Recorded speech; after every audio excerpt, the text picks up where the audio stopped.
வணக்கம் friends. NCM learning centre இப்போ ரீசெண்டா RRB இருந்து ஜூனியர் இன்ஜினியர் பதவிக்கு ஒரு அனௌன்ஸ்மெண்ட் வந்து ரிலீஸ் பண்ணியிருக்காங்க. இந்த 2025 எக்ஸாமினேஷன்ஸ்க்கான அனௌன்ஸ்மெண்ட் வந்து ரிலீஸ் பண்ணியிருக்காங்க. நோட்டிஃபிகேஷன்ஸ் வந்து இந்த மாதம் கடைசியில் வந்து ரிலீஸ் பண்ணதா சொல்லியிருக்காங்க. இந்த அனௌன்ஸ்மெண்ட் பற்றி இந்த வீடியோவில் டிஸ்கஸ் பண்ணலாம். சரிங்களா? ஜஸ்ட் ஒரு அனௌன்ஸ்மெண்ட் பற்றி நான் சொல்ல போகிறோம். அந்த அனௌன்ஸ்மெண்ட்டில் என்னென்ன சொல்லியிருக்காங்க அப்படிங்கிறத பற்றி நம்ம தெரிஞ்சுக்கலாம். ஓகே, இந்த அனௌன்ஸ்மெண்ட் பார்த்தீங்க அப்படின்னா இந்த government of India minister of railway போர்டில் இருந்து ரிலீஸ் ஆனது. இது வந்து 18/9/2025 நேற்று தான் இது வந்து ரிலீஸ் பண்ணியிருக்காங்க. ஸோ இதில் என்ன மெயினாக சொல்கிறாங்க அப்படின்னா அவரோட வேகன்சிஸ் சொல்கிறாங்க. வேகன்சின்னு சொல்லும்போது மொத்தம் 2520 வேகன்சிஸ் இருக்குது. அதை 35 கேட்டகரியாக பிரிக்கிறாங்க. Electrical, mechanical, signal and telecommunications, அதுக்கப்புறம் ஸ்டோர்ஸ், இந்த மாதிரி நிறைய குரூப் 4 குரூப் இருக்குது. 4 குரூப்பில் 35 கேட்டகரி, 2520 வேகன்சி. சரியா? ஸோ ஒரு முக்கியமானது தான். இந்த போஸ்ட்டுக்கு வந்து டிப்ளமோ முடித்தவங்க 3 இயர்ஸ் டிப்ளமோ முடித்தவங்க எலிஜிபிள், இல்லை இன்ஜினியரிங் மட்டும் முடிச்சிருக்காங்க, 12th முடிச்சு இன்ஜினியரிங் முடித்தவங்க எலிஜிபிளாக இருப்பாங்க. இல்லை டிப்ளமோ இன்ஜினியரிங் 2 படிச்சிருக்கவங்க எலிஜிபிள். சரி, எல்லாருமே எலிஜிபிள். இன்ஜினியரிங், அதாவது இந்த போஸ்ட்டுக்கு 3 இயர்ஸ் டிப்ளமோ முடிச்சிருப்பாங்க இல்லையா, அவங்க எலிஜிபிள். அப்படி இல்லாத பட்சத்தில் நான் 12th முடிச்சு இன்ஜினியரிங் முடிச்சிருக்கேன் அப்படின்னா அவங்களும் எலிஜிபிள் தான். டிப்ளமோ முடிச்சு இன்ஜினியரிங் முடிஞ்சாலும் எலிஜிபிள் தான். சரியா? ஸோ அதனால இது ஒரு முக்கியமான ஒரு போஸ்ட். இது எல்லாருமே அப்ளை பண்ணுறதுக்கூடிய ஒரு வாய்ப்பு இருக்குது. ஸோ எல்லாரும் அப்ளை பண்ணி நீங்கள் என்ன பண்ணலாம், எக்ஸாம் எழுதி நல்லா ஸ்கோர் எடுத்து அதுக்கு போகலாம். சரியா? ஸோ இதில் பார்த்தீங்கன்னா கேட்டகரி பாருங்கள், நிறைய பிரிச்சிருக்காங்க. ஜூனியர் இன்ஜினியர் எலக்ட்ரிக்கல், இது ஃபுல்லாக எலக்ட்ரிக்கல். அடுத்து இன்ஜினியரிங் சொல்லி காமனாக சொல்லியிருக்காங்க. அதுக்கு ஒரு மெக்கானிக்கலுக்கு வந்து ஒரு குரூப் கொஞ்சம் பிரிச்சிருக்காங்க, கொஞ்சம் போஸ்ட்டு. அடுத்து SNT சிக்னல் அண்ட் டெலிகம்யூனிகேஷன்ஸ் வந்து கொஞ்சம் குரூப் பிரிச்சிருக்காங்க. அடுத்து ஸ்டோர்ஸ், இந்த மாதிரி இருக்குது. சரிங்களா? மொத்தம் 2520 வேகன்சிஸ். ஓகே, இது இந்த அனௌன்ஸ்மெண்ட்டில் சொல்லப்பட்டது. பட் நோட்டிஃபிகேஷன்ஸ் எப்போ ரிலீஸ் ஆகும்னா இந்த செப்டம்பர் மாதம் கடைசியில் ரிலீஸ் ஆகும். அப்போ வந்து உங்களுக்கு கிளியர் கட்டாக இன்னும் தெரிய வரும். ஓகே, அடுத்து டிஸ்ட்ரிபியூஷன் ஆஃப் வேகன்சிஸ். இதில் பார்த்தீங்கன்னா வேகன்சிஸ் டிஸ்ட்ரிபியூஷன் சொல்லியிருக்காங்க. வேகன்சிஸ் நம்ம 2570 சொல்லியிருக்காங்க. நம்ம எலிஜிபிள் இருக்கும் அப்படின்னாலே நம்ம அப்ளை பண்ணிடணும், எக்ஸாம் எல்லாம் எழுதணும்.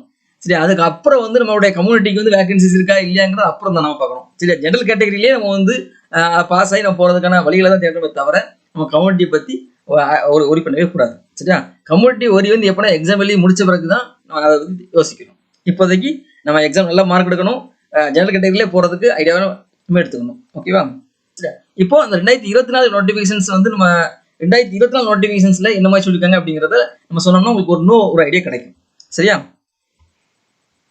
இந்த 2024 நோட்டிஃபிகேஷன்ஸில் பார்த்தீங்க அப்படின்னா மொத்தம் 7951 வேகன்சிஸ் சொல்லியிருக்காங்க. சரியா? 7951 வேகன்சிஸ். இல்லை ஜூனியர் இன்ஜினியருக்கு பார்த்தீங்க அப்படின்னா மொத்தம் 7934 வேகன்சி இருக்குது. ஓகேவா? ஆனால் இப்போ வந்து 2500 வேகன்சி தான் இருக்குது, கொஞ்சம் கம்மி தான். போன வருஷத்தை கம்பேர் பண்ணல இந்த வருஷம் கொஞ்சம் கம்மி தான். பேசிக் லெவல் பாருங்கள், இன்ஜினியருக்கு வந்து 35,400 பேசிக் பே, இனிஷியல் லெவல் 6 அப்படிங்கிற சொல்கிறாங்க. ஓகே, ஏஜ் லிமிட் வந்து 36 இயர்ஸ் இருக்குது. பட் ஏஜ் ரிலாக்ஸேஷன்ஸ் வந்து இருக்குது. SC/ST கம்யூனிட்டிக்கு 5 வருஷம் கொடுப்பாங்க. OBC நான் கிரீமியர் லேயருக்கு 3 இயர்ஸ், எக்ஸ் சர்வீஸ்மேன், அந்த மாதிரி ஒவ்வொரு கேட்டகரிக்குமே ஏஜ் ரிலாக்ஸேஷன்ஸ் இருக்குது. ஓகே, ஏஜ் ரிலாக்ஸேஷன்ஸ் பார்த்தீங்கன்னா ஏஜ் லிமிட் பார்த்தீங்கன்னா இது லாஸ்ட் இயரில் உள்ளது. SC/ST கம்யூனிட்டிக்கு பார்த்தீங்கன்னா 2/1/1984 அப்பர் லிமிட் இருக்கணும். OBCக்கு 86. அன்ரிசர்வ்டு கேட்டகரி அது EWS பார்த்தீங்கன்னா 89. பட் இது இந்த வருஷம் ஒரு 1 இயர் அதிகமாகும். ஏன்னா 2025, இது 2024 உள்ளது. ஓகேவா? அடுத்து ஏஜ் ரிலாக்ஸேஷன்ஸ் பாருங்கள், ஒவ்வொன்றுக்கும் SC/STக்கு 5 இயர்ஸ் ஏஜ் ரிலாக்ஸேஷன்ஸ், OBCக்கு 3 years age relaxations, ex serviceman வந்து 3 years after reduction of length of service from the age அது சொல்லியிருக்காங்க. OBC நான் கிரிமினல் 6 இயர்ஸ். பெர்சன் டிசபிலிட்டி இருந்ததுன்னா அன்ரிசர்வ்டுக்கு 10 இயர்ஸ், OBCக்கு 13 வருஷம், SC/ST வந்து 15 வருஷம். இந்த மாதிரி ஏஜ் ரிலாக்ஸேஷன்ஸ் ஒவ்வொருக்குமே இருக்குது. கொஞ்சம் அதுக்கு ஒரு எக்ஸாம் ஃபீஸ் பார்த்தீங்க அப்படின்னா 500 பே பண்ணணும். பட் இந்த அமௌண்ட் வந்து உங்களுக்கு கூடுமா குறையுமா அப்படிங்கிறது தெரியாது, நோட்டிஃபிகேஷன் வந்தப்போ தான் தெரியும். பட் நீங்கள் வந்து கண்டிப்பாக 500 பே பண்ணுறது, குறைஞ்சது 500 இருக்கும். சரியா? யாருக்கெல்லாம் அப்படின்னா OBC ஜெனரல் கேட்டகரி இந்தவங்களுக்குலாம் 500 பே பண்ண வேண்டியிருக்கும். SC/ST எக்ஸ் சர்வீஸ்மேன் ஃபீமேல் இவங்களுக்குலாம் நீங்கள் பாதி ரூபா 250 கட்டினா போதும். சரியா?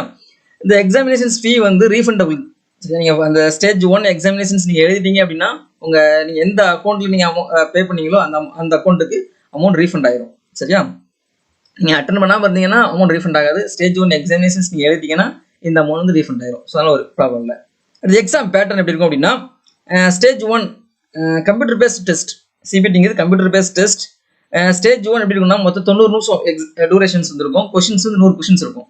இதில் என்ன இருக்கும் அப்படின்னா மேத்தமெட்டிக்ஸ் இருக்கும், general intelligence and reasoning, general awareness, general science இந்த மாதிரி இருக்கும்.